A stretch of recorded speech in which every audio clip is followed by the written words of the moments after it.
শিউলি ফুল শিউলি ফুল শিউলি ফুল শিউলি ফুল আমার খুব খুব পছন্দের, জানেন তো বন্ধুরা। আচ্ছা, এই বিষয়ে আমি গল্প করব, তার আগে ইন্ট্রোটা দিয়ে নিই। হ্যালো ফ্রেন্ডস, আপনারা কেমন আছেন? আশা করছি ভালো আছেন, আমরাও ভালো আছি। তো শিউলি ফুল নিয়ে শুধু গল্প করলে তো চলবে না, খাওয়ার ব্যাপারটাও সারতে হবে। যেহেতু আজকে সকালবেলা টিফিন করব, তারপরে তো আপনাদের সঙ্গে একটু গল্প করব, তাই না?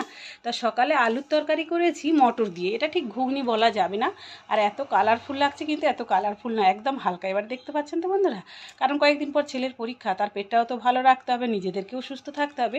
তাই আলু মটরের তরকারি করে নিয়েছি, তিনজনে খেতে শুরু করেছি। হালকা করেছি যেহেতু, তাই বরমশাই অতটা খেতে পছন্দ করলো না। তো কি করা যাবে বলুন তো বন্ধুরা, সবাই দিক দেখলে তো হয় না, ছেলের দিক দেখতে গেলে বরের দিক হয় না, বরের দিক দেখতে গেলে ছেলের দিক হয় না। তো যাই হোক, সবাই মিলেমিশে খাওয়া দাওয়া সেরে নিয়েছি। তারপরে আপনাদের সঙ্গে এই ভিডিওটা পোস্ট করার জন্য ভয়েস দিচ্ছি। তা শিউলি ফুলের কথাই এবারে আমরা আসবো। হ্যাঁ, চলুন যাই। শিউলি ফুল, শিউলি ফুলের সময় শরৎকাল কিন্তু সবে পার হয়েছে, মানে রিসেন্ট পার হলো। কিন্তু কিছুদিন আগে যদি ফুলটা পেতাম কতই না ভালো হতো। কিন্তু আমার ছাত্রীর গাছে সবে মাত্র ফুল ফুটেছে, আগে অতটা ফুল ফোটেনি। তাই কিছুদিন যাবৎ যে দেখছি ও আমার জন্য ফুল আনছে। তো আগে তো ঠাকুর ঘরে দিতে হবে। পরপর কয়েকদিন ঠাকুর ঘরে দেওয়ার পর ভাবছি, না না, এবারে কিন্তু আমি নিজের থেকেই একটু অন্যরকমভাবে ভিডিও করি।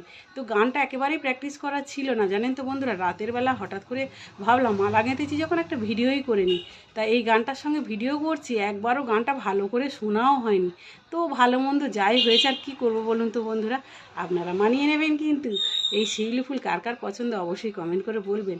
আর একেবারে না শুনে এইরকমভাবে আবুল তাবুলভাবে ভিডিও বানিয়েছি, সেই জন্য কিন্তু কিছু মনে করবেন না। হ্যাঁ, আপনারা ঢিল ছুঁড়বেন, আস্তে আস্তে ছুঁড়বেন। পুরো ভিডিওটা আসতে চলেছে। রবিবার, টাটা।